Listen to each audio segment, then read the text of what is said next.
जी MM प्रोडक्शनक प्रस्तुति। ये मैया दूर करू दुख हमरो, हम ते शरण में एलो ये मैया दूर करू दुख हमरो, हम ते शरण में एलो शरण में एलो ये भवानी दौड़ल एलो शरण में एलो ये भवानी दौड़ल एलो ये मैया दूर करू दुख हमरो, हम ते शरण में एलो ये मैया दूर करू दुख हमरो, हम ते शरण में एलो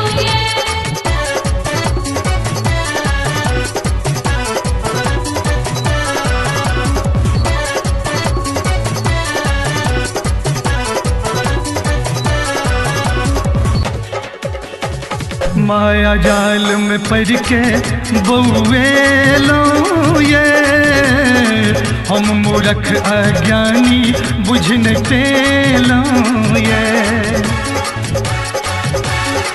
माया जाल में पड़ के बउएलो ये हम मूर्ख अज्ञानी बुझन तेलो ये लागल ठोकर बहुत जखन माँ कौन तेलो ये मैया कौन तेलो ये मैया दूर करो दुख हमरो, हम तो शरण में एलो ये मैया दूर करो दुख हमरो।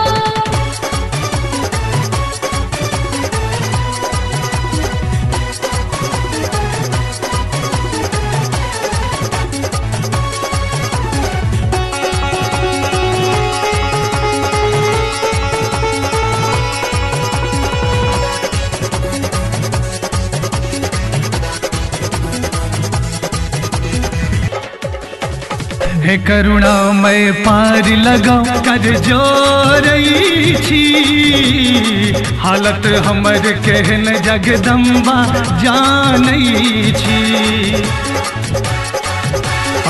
हे करुणामय पार लगाओ कर जोरई छी, हालत हमर केहन जगदम्बा जानई छी।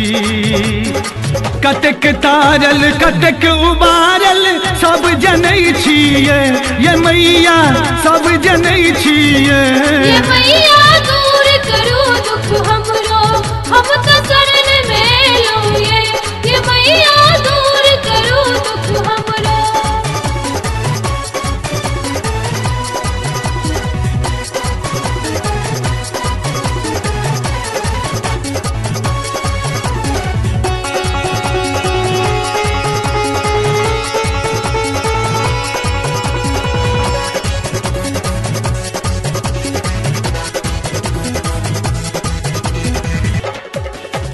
मुकेश मनीषा आही के नाम जापैया, गुड़िया हरदम आही के बात ताकैया। मुकेश मनीषा आही के नाम जापैया, गुड़िया हरदम आही के बात ताकैया। मोहन भजन गबैया ये मैया अब उबाजू ये मैया अब उबाजू ये